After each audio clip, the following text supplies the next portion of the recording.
Ignition running. Liftoff. We have a liftoff.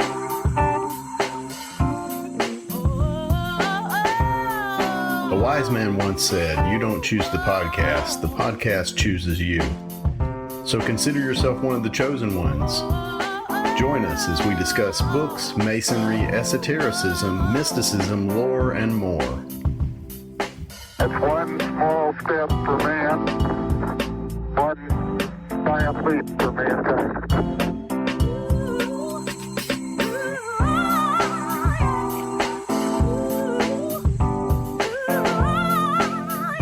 In this episode, we continue our study of morals and dogma with the fourth degree, the secret master.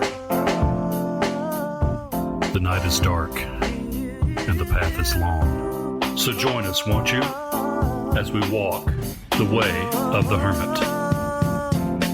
Tranquility Base here. The Eagle has landed.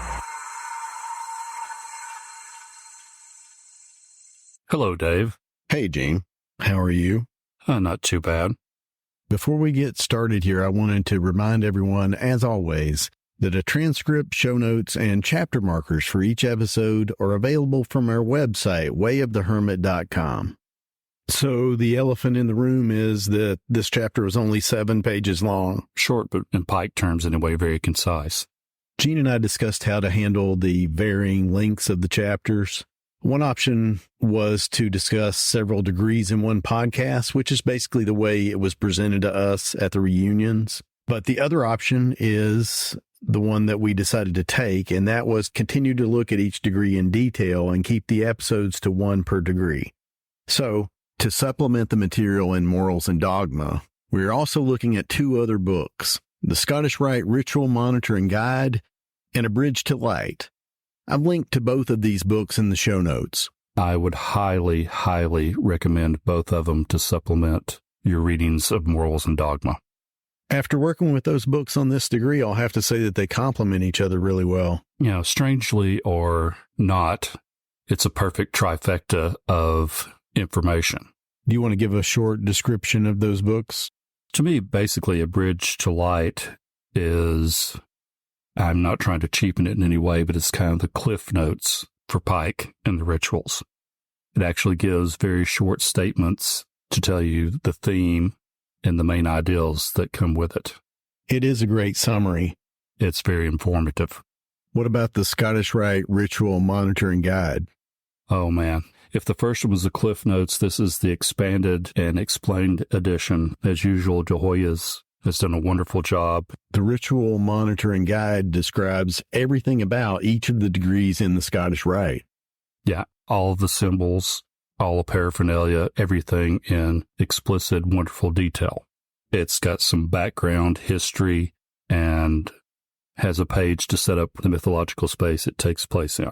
So do you want to tell us where in that mythological space we are in this degree? Yeah, that's fine. Let me read it to you. This grade is chronologically arranged, originated with King Solomon immediately after the assassination of Hiram the Builder, and at the time the temple was but partially constructed. The king of Israel selected 7 of the most worthy expert brethren, master masons, and appointed them to special guardians of the Sanctum Sanctorum and of the sacred furniture of that most holy place. They were called secret masters, and in due time they were advanced to higher grades, and thus vacancies were created. Others were selected to fill their places. That seems to be the origin story of the 7 primary officers of the lodge. I know that quote keeps going on, but I'm going to skip to the end there where it says that this degree provides a beautiful introduction to the ineffable degrees. You want to tell us what the ineffable degrees are? Now that we're actually into the Scottish Rite system, it's broken down. The rites are gathered together in what's called bodies. Each body has a different theme and different teachings. And there's 4 bodies. The first is the 4th degree through the 14th, and it's called the Lodge of Perfection. And then the 15th through the 18th degrees is called the Chapter of the Rose Croix. And then the 19th through the 30th is called the Council of the Knights Kadash. And then the 31st and the 32nd is called the Consistory of Masters of the Royal Secret. I saw also that they did talk about the 33rd degree there at the end of that. They called it Scottish Rite Honors, and there was a special 32nd and 3 different levels, or whatever you want to call it, of the 33rd degree. To get back to the structure you were talking about, this degree is the first of the so-called ineffable degrees in the first of the bodies that you talked about, the Lodge of Perfection. Well, not to give anything away, but the Lodge of Perfection, or the ineffable degree, is about the search for the lost word. That idea of the quest for the lost word and all the comparisons in the readings to knighthood made me think of lines from one of my favorite movies. I'd like to kick off our quest for the lost word in the Lodge of Perfection with this scene where Arthur sends his knights on the Grail Quest from the movie Excalibur. We must find what was lost. The Grail. Only the Grail can restore leaf and flower. Search the land, the labyrinths of the forests, to the edge of within. Look within. Only the Grail can redeem us. Search. Seek. Where do we look for it? Portents. Signs. Masonic allegories. Follow.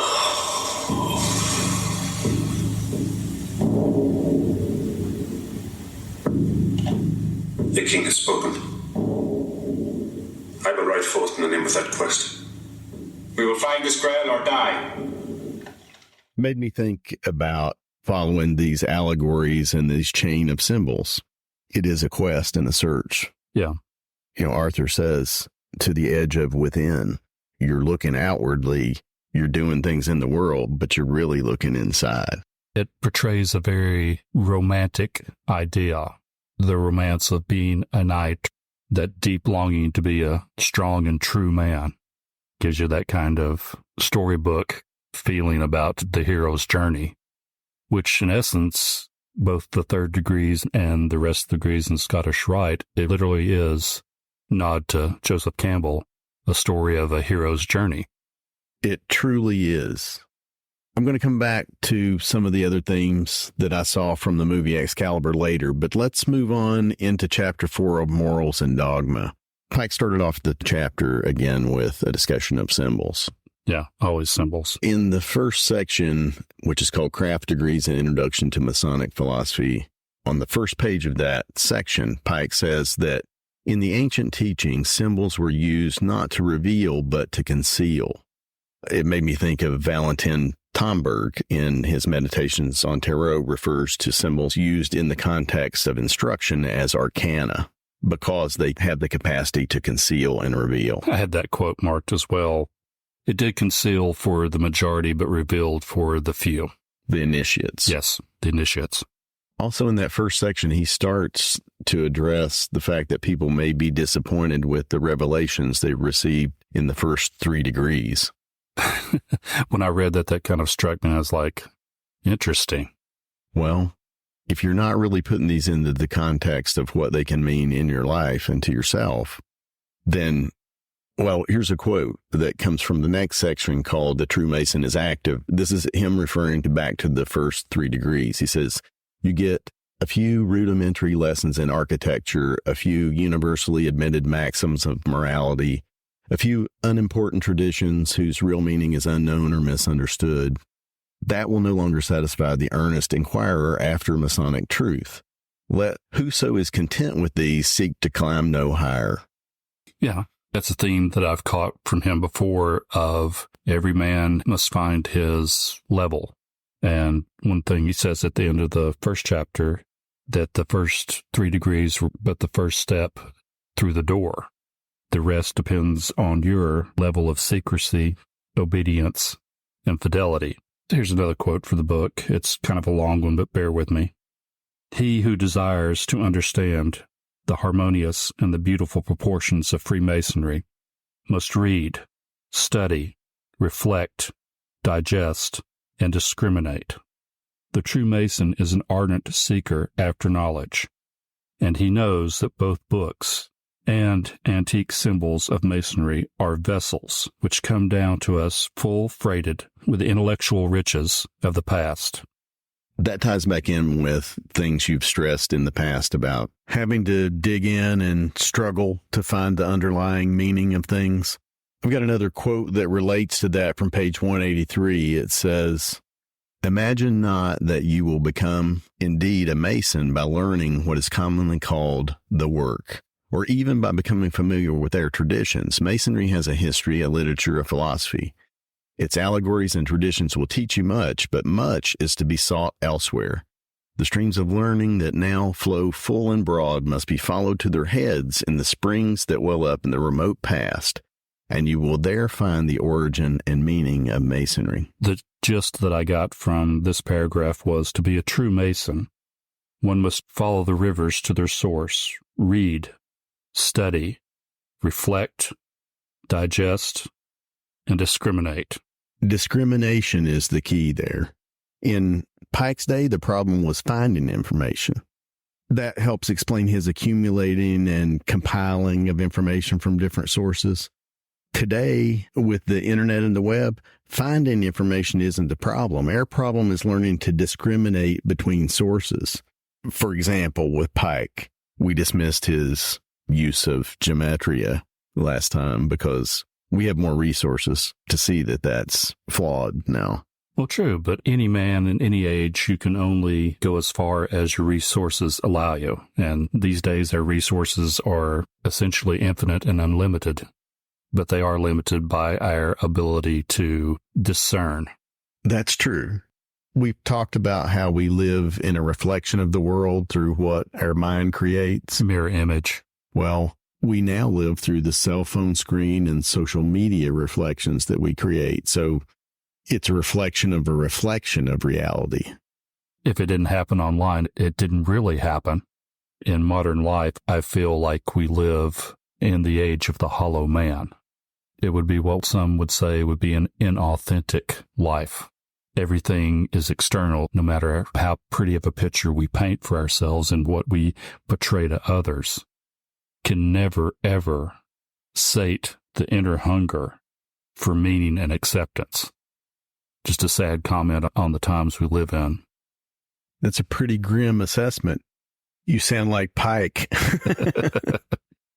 As you said last time, times and technology change, but people on the whole don't. And I think that's where you and Pike agree. Yeah. Let's move on into the next section, which is called Knowledge and Wisdom Ennoble the Soul. Do you have a quote from that, Gene? Just the opening of the chapter. Okay, let's hear it. Knowledge is the most genuine and real of human treasures, for it is light, as ignorance is darkness. Boom. Yeah, that's good. I also had a quote that I thought summed up this section for me. Pike says, to influence the world and by extension for your life to have meaning is what human beings aspire to. Here's the quote. That our influences shall survive us and be living forces when we are in our graves, and not merely that our names shall be remembered, but rather that our works shall be read, our acts spoken of, our names recollected and mentioned when we are dead, as evidences that those influences live and rule, sway and control some portion of mankind and of the world. This is the aspiration of the human soul. Back again to the butterfly effect. When you say or do something, you have no idea the ramifications of your actions. You do the work for the work's sake. You do not expect earthly rewards for the work. The work is its own reward. And as we said, you may not see the results of that labor, or it may not happen till after you're gone. Sow the seeds of wisdom as you're able, because it is the right thing to do.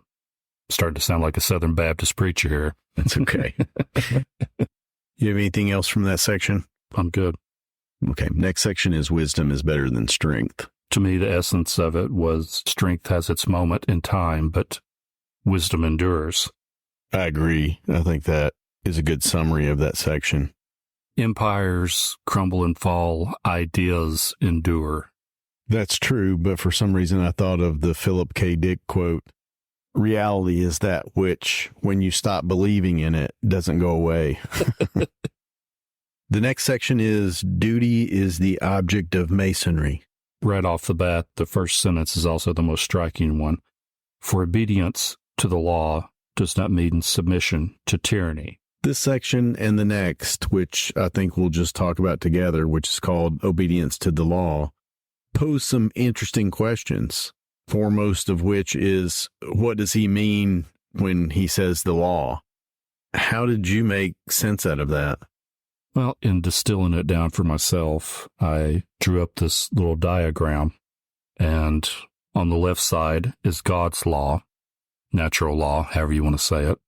On the right is the law of the land, and the person in the middle is a Mason.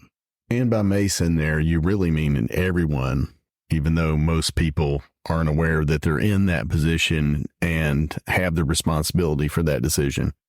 It's you, me, everybody. Stuck in the middle with you. Right. We're all having to make those moral decisions all the time with insufficient information about the consequences of our actions even. And you must take into account what's true in your heart and what's the law of the land. You must obey the law of the land. But in avoiding tyrants, you must be aware, awake, and discriminate between what is good, what is bad, what is lawful, what is unlawful, and make the decision. Which puts the onus back on you to do what's right in your heart. It's ultimately a question of conscience, which leads to a question about what Pike actually means when he says obedience to the law. Here's a quote that highlights that question. In this degree, my brother, you are especially to learn the duty of obedience to that law. There is one true and original law. This law cannot be abrogated or diminished, or its sanctions affected by any law of man. No man can disobey it without flying, as it were, from his own bosom and repudiating his nature. So, reading that, I thought, what law is that? It says no man can disobey it without repudiating his own nature. It can't be abrogated or diminished. What would you say? The law of your own true nature? Right. You can't disobey it. It's the law that you feel in your own heart. So, Dave, I have a question for you. Where were you first made a Mason? Right. And I think the significance of that is that you're supposed to be consciously aware of that process, whereas most people aren't. Exactly. The law that you feel inside yourself, you can't run from it. You can't run from yourself. Yeah, to thine own self be true, otherwise suffer the guilt and the consequences. Well, it made me think about the weighing of the heart in the Book of the Dead. Right. And how you really feel about what you've done. Everybody has regrets. What do you carry with you? What is your burden? Yes.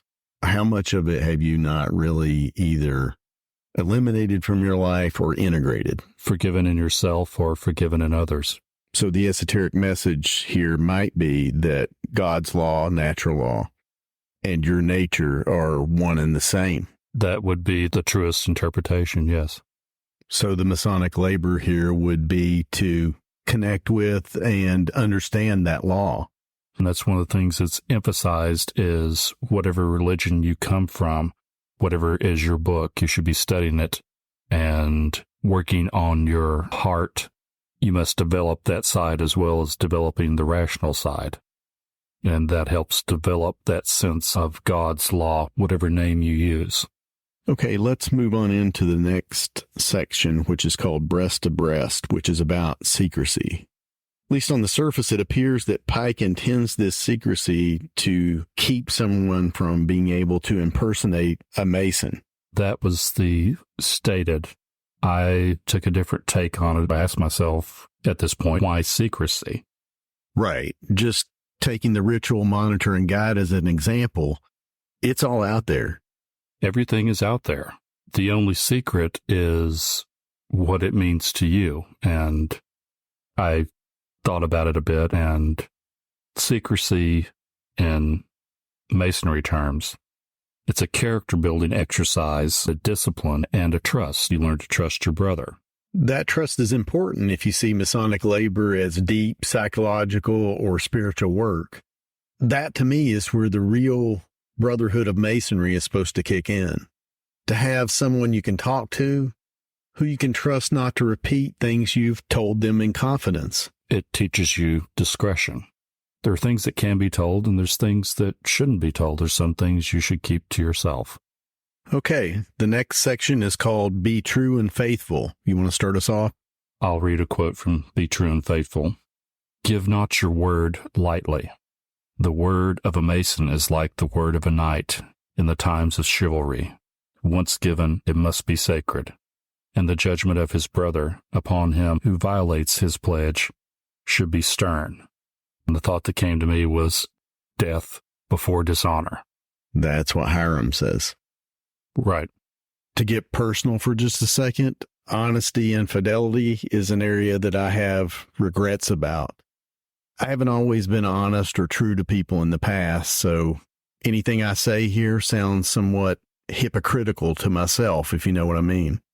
This plays right back into what we were just talking about in the last chapter. What weight are you carrying? And like I said earlier on, charity starts at home. You must first be merciful and forgiving of yourself before you can ever begin to be merciful and forgiving of others. Yeah, but sometimes it seems like that's harder to do for yourself. Anyway, I'd like to end our discussion of truth with another clip from the movie Excalibur. Which is the greatest quality of knighthood? Courage, passion, loyalty, humility? What do you say, Merlin?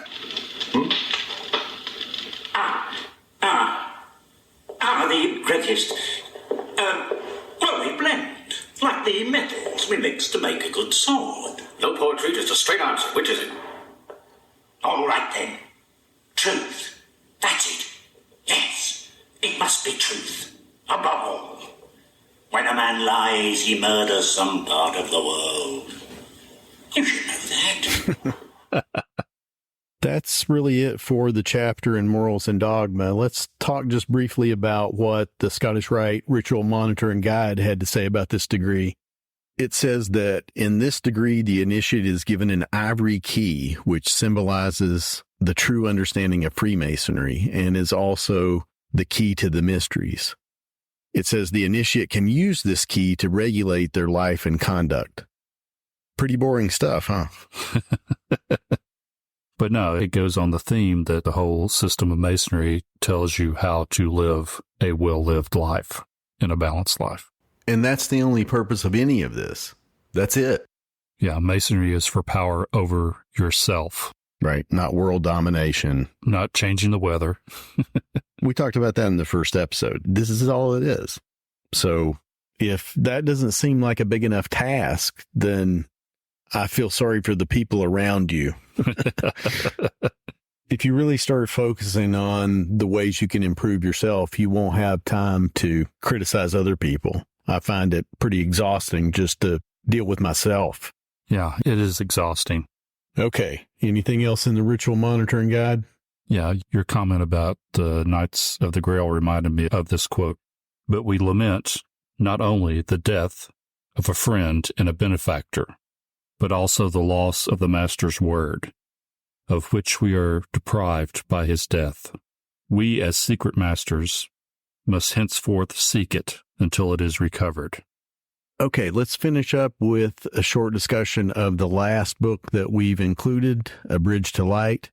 It's called A Handbook for Initiates, and I think we were given this book when we were going through the Scottish Rite at the reunion. It was handed to us after the first ritual. On the opening page of A Bridge to Light, it points out that the word dogma in the context of morals and dogma simply means doctrine or teaching. It says that Pike's Morals and Dogma is part of Masonic teaching, but should not be considered a sacred text. And that, this is a quote, everyone is entirely free to reject or dissent from whatever herein seemed to him to be untrue or unsound. It is only required of him that he shall weigh what is taught and give it a fair hearing and unprejudiced judgment. Use at your own discretion. dear listeners Right. and readers. You talked about this earlier, but A Bridge to Light talks about the mythological setting of the Lodge of the Secret Masters. In the Lodge of the Secret Masters, it represents the gathering of the princes of Israel upon Hiram's death. Quote that relates to that. Duty and its importance in Scottish Rite Masonry are stressed in this ceremony. The duties of the Scottish Rite Mason are not to be performed in the hope or expectation of earthly rewards or honors, but in the simple expectation of personal satisfaction. These duties form the path which leads to the object of the Masonic quest, the true word. What do you think about that? It's very much the Grail imagery. It's hard to think of it in any other terms than that. Having grown up on the legend of King Arthur and the Knights of the Round Table. So the Grail, the lost word, these are symbols for what? What are we looking for? The master password, which Hiram would not give. But at the level of being equivalent to the Grail, what does that symbolize? Supposedly the true name of God. But it is a word which cannot be spoken. So riddle me that, Batman. It can't be spoken because it's a symbol for the thing that brings us back our lost wholeness. We've talked about this before in relation to the fall into incarnation and the primal wound. Right. And the healing of that wound is the word. And to possess that word would mean to not be empty evermore. Drink from the chalice and you will be reborn in the land with you. Percival, I didn't know how empty was my soul until it was filled. When I first joined the Masons, I had that feeling that I was a knight. Did you? It wasn't quite that.